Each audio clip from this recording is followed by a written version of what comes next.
नमस्कार. आज मी बनवलेली आहे शेवग्याच्या शेंगाची भाजी. त्यासाठी मी बाजारातून शेंगा आणल्या, स्वच्छ कापून घेतल्या, धुवून घेतल्या, कढईमध्ये टाकल्या. 1 ग्लास भरून पाणी घालून 1 चमचा मीठ घालून शेंगा छान शिजवून घेतल्या. एका भांड्यामध्ये काढून घेतल्या. कढईमध्ये थोडेसे ओले खोबरे, 1 मध्यम आकाराचा कांदा आणि अर्धा चमचा तेल, टोमॅटो घालून छान ब्राऊन करून घेतलं. मिक्सरच्या भांड्यामध्ये काढून त्याच्यामध्ये लसूण आणि अद्रक घालून त्याची पेस्ट बनवून घेतली.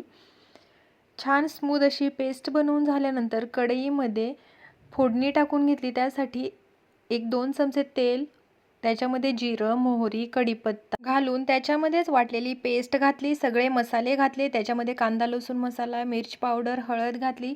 छान तेल सुटेपर्यंत परतून घेतलं. शिजवलेल्या शेंगा घातल्या आणि 10 मिनिटांसाठी लो फ्लेमवर ही भाजी आपल्याला छान शिजवून घ्यायची आहे. व्हिडिओ आवडला